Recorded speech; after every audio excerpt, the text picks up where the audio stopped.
அல்ல, சந்தோஷத்தோடு அதை செய்யும்படி அவர்களுக்கு கீழ்ப்படிந்து அடங்குங்கள்.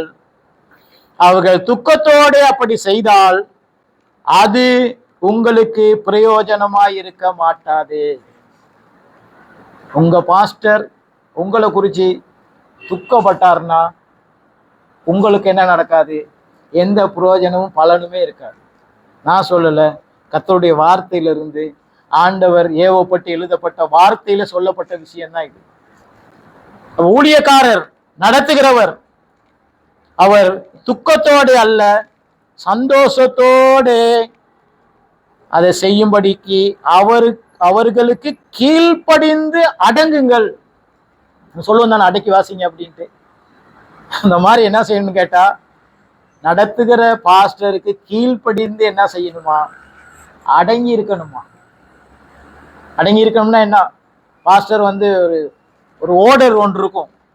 சர்ச்சுக்குன்னு ஒரு ஓர்டர் ஒன்று இருக்கு தானே. இத்தனை மணிக்கு தான் சர்வீஸ் ஆரம்பிப்போம், இத்தனை மணிக்கு வியாழக்கிழமை பெண்கள் ஜெபம் இருக்கு, இப்படிதான் இருக்கு, ப்ராக்டிஸ் இருக்கு, சண்டே ஸ்கூல் இத்தனை மணிக்கு நடக்கும், வீட்டு கூட்டம் இத்தனை மணிக்கு நடக்கும், பாஸ்டர் சந்திக்கிறேன்னா இப்பதான் ஒரு ஓர்டர் ஒன்று இருக்கும் தானே.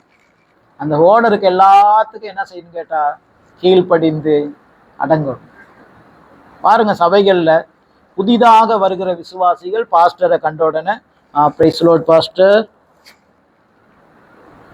எப்படி பாஸ்டர் சோமா இருக்கீங்களா அப்படின்னு நல்லா தயவா கதைச்சிட்டு தான் போவாங்க. யாரு? புதிதாக வந்த விசுவாசிகள்.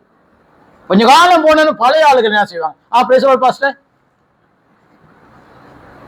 பிரைஸ் லார்ட் எப்படி சொல்றது? பிரைஸ் லார்ட் பாஸ்டர் அப்படி இல்லாட்டி praise lord pastor, praise lord. கண்டும் காணாதவர்கள் போலவும் போயிடுவாங்க.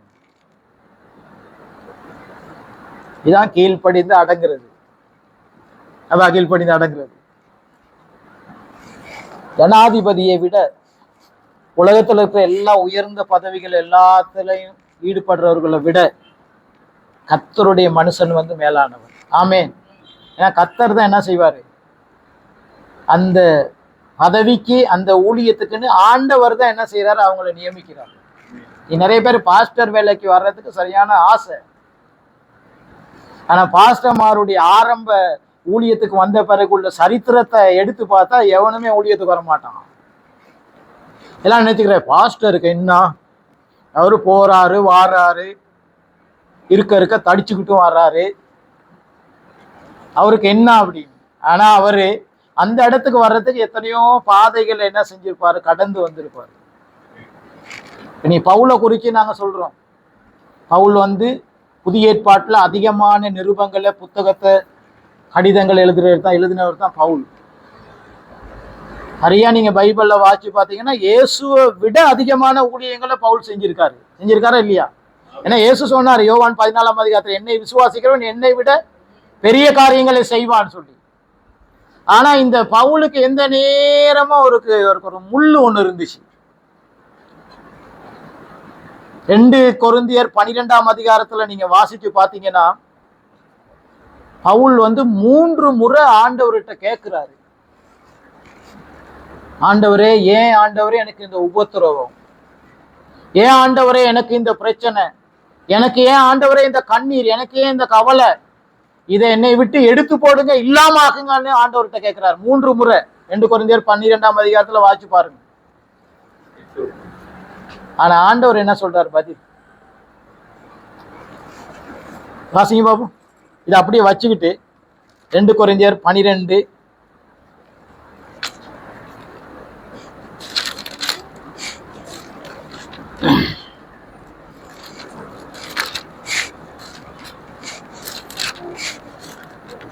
3 முறை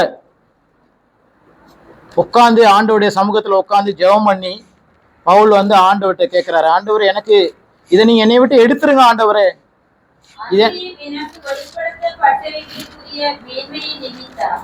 நான் என்னை உயர்த்தான படிக்கு என் மாம்சத்திலே ஒரு முள் கொடுக்கப்பட்டிருக்கிறது. என்னை நான் உயர்த்தான படிக்கு அது என்னை குட்டும் சாத்தானுடைய தூதனாய் இருக்கிறது. அது என்னை விட்டு நீங்கும்படிக்கு நான் 3 தரம் கர்த்தரிடத்தில் வேண்டிக் கொள்வேன். அடுத்து 9 சிஸ்டர். அதற்கு அவர், என் கிருபை உனக்கு போதும், பலவீனத்திலே என் பலன் பூரணமாய் விளங்கும் என்றார். ஆகையால் கிறிஸ்துவின் வல்லமை என் மேல் தங்கும்படி என் பலவீனங்களை குறித்து நான் மிகவும் சந்தோஷமாய் மேன்மை பாராட்டுவேன். ஆமென். பவுல் என்ன செய்யறாரு? ஜெபம் பண்றாரு.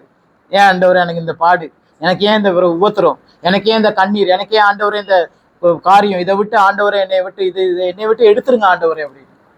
ஆண்டவர் என்ன சொல்றாரு? அதற்கு ஆண்டவர் கொடுத்த பதில் என்னன்னு கேட்டா, என் கிருபை உனக்கு போதும், என் ஆண்டவர் ஒரு நாள் சொல்லல உனக்கு நான் முள்ள எடுத்து போடுறேன், பிரச்சனையை எடுத்து போடுறேன், கவலை எடுத்து போடுறேன், கண்ணீரை எடுத்து போடுறேன்னு சொல்லல. இது எல்லாவற்றுக்கும் மத்தியில என்னுடைய கிருபை உனக்கு என்ன செய்யும்? போதுமானதாக. உங்களுடைய என்னுடைய வாழ்க்கையில ஒரு நாள் நமக்கு பிரச்சனையே வராதுன்னு சொன்னா பொய், பைபிள் பொய். பாடுகள் வரலன்னா பொய். எல்லாமே நமக்கு இந்த பூமியில இருக்கிற வரைக்கும், மாம்சமான சரீரத்துல நீங்களும் நான் இருக்கிற வரைக்கும் எல்லா பாடுகள், வேதனைகள், கவலைகள், கண்ணீர்கள், கஷ்டம், நோய், முள்ளும் குறுக்குமாக போய் வரும் சொல்லித்தான் ஆதாமுக்கு ஆண்டவர் அந்த நேரத்துல சொன்னார். கீழ்படியாததுனால உன்னுடைய வாழ்க்கை எப்படி இருக்கும்? முள்ளும் குறுக்குமா தான் இருக்கும். உங்களுடைய வாழ்க்கை என்னுடைய வாழ்க்கையில அப்படிதான். ஆனா கர்த்தருடைய கிருபை எங்களுக்கு போதுமானதாக இருக்கும். அது மாத்திரமல்ல, எங்களுடைய பலவீனத்துல அவருடைய பலன் எங்களுக்கு பூரணமாய் விளங்கும். இன்றைக்கு இரவு நீங்க சோர்ந்து போயிட்டு வேதனையோட வருத்தத்தோட படுத்தீங்கன்னா காலையில் எலும்பக்குள்ள ஃப்ரெஷ்ஷா எலும்புவீங்க. ஆண்டவருடைய கிருபை உங்களுக்கு இருக்கிறது. ஆமென். அவருடைய பலன் உங்களுக்கு ஆண்டவருடைய பலன் பூரணமா இருக்கிறது.